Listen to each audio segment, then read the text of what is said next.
अगर खुद पर यकीन हो तो अंधेरे में भी रास्ते मिल जाते हैं। अपने हौसले को ये मत बताओ कि तुम्हारी परेशानी कितनी बड़ी है। अपनी परेशानी को यह बताओ कि तुम्हारा हौसला कितना बड़ा है। कड़वी बात है मगर सच है। अच्छे दिनों के लिए बुरे दिनों से लड़ना पड़ता है। अगर आप जिंदगी की दौड़ में धीरे चलते हुए भी कभी रुके नहीं है तो यकीन मानिए आप सबसे तेज है। कल से करेंगे यही वो वाक्य है जो पूरे जीवन मनुष्य को कामयाबी तक नहीं पहुंचने देता। तुम चलने का हौसला तो करो, दिशाएं बहुत है, कांटों की फिक्र मत करो, तुम्हारे साथ दुआएं बहुत है। किस्मत के दरवाजे पर सर पीटने से बेहतर है अपने कर्मों के तूफान पैदा करें। दरवाजे अपने आप खुल जाएंगे। आप हताश है, निराश है, परेशान है या कोई बात आपको चिंतित किए हुए है, जरा शांत हो जाएं और समस्याओं के बारे में सोचने के बजाय उनके समाधान पर दिमाग लगाएं। आप यकीनन अपने आप को हर कठिन समस्या से निकालने में सक्षम हैं। जीवन में कठिनाइयां हमें बर्बाद करने नहीं आती है, बल्कि यह हमारे छुपे हुए सामर्थ्य और शक्तियों को बाहर निकालने में हमारी मदद करती है। कठिनाइयों को यह जान लेने दो कि आप उससे भी ज्यादा कठिन हो। तैरना सीखना है तो पानी में उतरना ही होगा, किनारे बैठकर कोई गोताखोर नहीं बनता। बारिश की बूंदें भले ही छोटी हों, लेकिन उनका लगातार बरसना बड़ी नदियों का बहाव बन जाता है। वैसे ही हमारे छोटे छोटे प्रयास भी जिंदगी में बड़ा परिवर्तन ला सकते हैं। मैदान में हारा हुआ इंसान फिर से जीत सकता है, लेकिन मन से हारा हुआ इंसान कभी नहीं जीत सकता। मन के हारे हार है और मन के जीते जीत। एक राज्य में एक पराक्रमी राजा का शासन था। उसकी कोई संतान नहीं थी। ढलती उम्र के कारण राज्य के भावी उत्तराधिकारी को लेकर वह अत्यंत चिंतित था। अनेक वैद्यों को दिखाने के बाद भी वह संतान सुख से वंचित ही रहा। अंततः उसने राज्य के ही किसी योग्य नवयुवक को राज्य की बागडोर सौंप देने का निश्चय किया। भावी उत्तराधिकारी के चयन हेतु उसने योग्यता परीक्षण का आयोजन किया। इस हेतु एक शानदार महल का निर्माण करवाया गया। महल के दरवाजे पर गणित का एक समीकरण अंकित कर पूरे राज्य में घोषणा कर दी गई कि राज्य के सभी नवयुवक महल का दरवाजा खोलने आमंत्रित हैं। दरवाजे पर अंकित समीकरण हल कर दरवाजा खोले। जो दरवाजा खोलने में सफल होगा उसे महल उपहार स्वरूप प्रदान किया ही जाएगा और साथ ही राज्य का उत्तराधिकारी भी घोषित कर दिया जाएगा। घोषणा के दिन से ही उस नवनिर्मित महल में नवयुवकों का तांता लग गया। सुबह से लेकर शाम तक नवयुवक वहां आते और दरवाजे पर अंकित गणित के समीकरण को हल करने का प्रयास करते, किंतु आश्चर्य की बात थी कि कोई भी उसे हल नहीं कर पा रहा था। कई उसे लिखकर या याद करके जाते और घर पर उसका हल निकालने का हर संभव का प्रयास करते, किंतु फिर भी असफल रहते। कई दिन बीत गए। राज्य के बड़े से बड़े गणितज्ञ भी उस समीकरण का हल निकाल पाने में असमर्थ रहे। तब राजा ने दूसरे राज्यों के गणितज्ञों को आमंत्रित किया। दूसरे राज्य के गणितज्ञ आए और गणित का वह समीकरण हल करने लगे। जैसे जैसे दिन ढलता गया, एक एक करके गणितज्ञ वहां से जाते गए। अंत में मात्र 3 लोग शेष बचे। उनमें से 2 दूसरे राज्य के गणितज्ञ थे, किंतु तीसरा गांव का एक साधारण सा युवक था। दोनों गणितज्ञ जहां गणित का समीकरण हल करने में लगे हुए थे, वहां युवक एक कोने में खड़ा होकर उन्हें देख रहा था। राजा ने जब उसे यूं ही खड़ा देखा तो पास बुलाकर पूछा, तुम दरवाजे पर अंकित समीकरण हल क्यों नहीं कर रहे? युवक बोला, महाराज, मैं तो बस यूं ही इन नामी गिरामी गणितज्ञों को देखने आया हूं। ये अपने राज्यों के इतने बड़े गणितज्ञ हैं, इन्हें समीकरण हल करने दीजिए। यदि इन्होंने हल निकाल लिया तो राज्य के उत्तराधिकारी बन जाएंगे।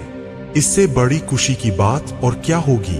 यदि ये समीकरण हल नहीं कर पाए तब मैं कोशिश करके देखूंगा। इतना कहकर युवक एक कोने में बैठकर गणितज्ञों को देखने लगा। पूरा दिन निकल गया और शाम घिर आई, किंतु दोनों गणितज्ञ समीकरण हल नहीं कर पाए। उनके मस्तिष्क में पूरे दिन मात्र एक ही प्रश्न घूम रहा था कि आखिर इस समीकरण में ऐसा भी क्या है कैसे ये हल होगा, कैसे महल का ये दरवाजा खुलेगा। पूरा प्रयास करने के बाद भी वे समीकरण हल नहीं कर पाए। जब उन्होंने हार मान ली तो कोने में बैठा युवक उठकर दरवाजे के पास गया और जाकर उसे धीरे से धक्का दे दिया। जैसे ही उसने दरवाजे को धक्का दिया, दरवाजा खुल गया। दरवाजा खुलते ही लोग उससे पूछने लगे कि तुमने ऐसा क्या किया कि महल का दरवाजा खुल गया। युवक बोला, जब मैं बैठकर सबको गणित का समीकरण हल करते देख रहा था तो मेरे दिमाग में विचार आया कि हो सकता है कि दरवाजा खोलने का कोई समीकरण ही न हो। इसलिए मैं गया और सबसे पहले जाकर दरवाजे को धक्का दे दिया। दरवाजा खुल गया। दरवाजे खोलने का कोई समीकरण था ही नहीं। उसका उत्तर वहां उपस्थित राजा ने भी सुना और बहुत प्रसन्न हुआ। उसने युवक को वह महल भी दिया और राज्य का भावी उत्तराधिकारी भी घोषित किया। परिस्थितियां कभी आसान नहीं होती, उनको आसान बनाना पड़ता है। कठिन परिस्थिति के आगे टूट जाना इंसान की फितरत नहीं है। हम वो इंसान है जिसे धरती का सबसे समझदार जीव कहा गया है। हम ही वो इंसान है जिसने न सिर्फ बड़े बड़े आविष्कार किए हैं बल्कि दूसरे ग्रहों पर जाकर भी अपना झंडा फहराया है। हम इंसान हैं, हमें जीना आता है, हमें मुश्किलों से निकलना आता है। जिंदगी में हम कई बार ऐसी परिस्थिति में फंस जाते हैं जब हमें लगता है कि हमारे सामने पहाड़ जैसी समस्या है, जबकि वास्तव में कोई समस्या होती ही नहीं या होती भी है तो बहुत ही छोटी सी, लेकिन हम उसे बहुत बड़ा बनाकर उसमें उलझे रहते हैं। बाद में उस समस्या का समाधान अपने आप ही निकल जाता है या फिर थोड़े से प्रयास के बाद। तब हमें एहसास होता है कि इतनी सी समस्या के लिए हमने कितना समय बर्बाद कर दिया। समस्या सामने आने पर विचलित न हो, शांति से सोचे और फिर समाधान करने का प्रयास करें। जिंदगी मिली है तो कुछ करके दिखाओ। अगर वक्त बुरा है तो वक्त बदल कर दिखाओ। कुछ लोग किस्मत से नहीं, अपनी मेहनत से बनते हैं। हद में रहकर कभी कामयाबी नहीं मिलती। जीत के लिए हद पार करनी पड़ती है। जिंदगी जीना आसान नहीं होता। बिना संघर्ष के कोई महान नहीं होता। जब तक ना पड़े हथौड़े की चोट, पत्थर भी भगवान नहीं होता। दुनिया की हर परेशानी आपकी हिम्मत के आगे घुटने टेक देती है। मंजिल चाहे कितनी भी ऊंची क्यों ना हो, उसके रास्ते हमेशा पैरों के नीचे से ही जाते हैं। जीवन का लक्ष्य निर्धारित करो और सभी दूसरे विचारों को अपने दिमाग से निकाल दो। यही सफलता की पूंजी है। सफलता पाने के लिए हमें पहले विश्वास करना होगा कि हम कर सकते हैं। आपके पास सीमित समय है, उसे दूसरे की जिंदगी जीने में बेकार मत करो। अगर आप वही करते हैं जो आप हमेशा से करते हैं तो आपको उतना ही मिलेगा जो हमेशा से मिलता आया है। संघर्ष इंसान को मजबूत बनाता है, फिर चाहे वो कितना भी कमजोर क्यों न हो। सही दिशा में कदम बढ़ते चलो। इससे फर्क नहीं पड़ता कि तुम्हारे कदम कितने छोटे हैं, पर अपने गोल की तरफ बढ़ते चलो। भीड़ हमेशा उस रास्ते पर चलती है जो रास्ता आसान लगता है, लेकिन इसका मतलब यह नहीं कि भीड़ हमेशा सही रास्ते पर चलती है। अपने रास्ते खुद चुनिए, क्योंकि आपको आपसे बेहतर और कोई नहीं जानता। हम चाहे तो अपने आत्मविश्वास और मेहनत के बल पर अपना भाग्य खुद लिख सकते हैं, और अगर हमको अपना भाग्य लिखना नहीं आता तो परिस्थितियां हमारा भाग्य लिख देंगी।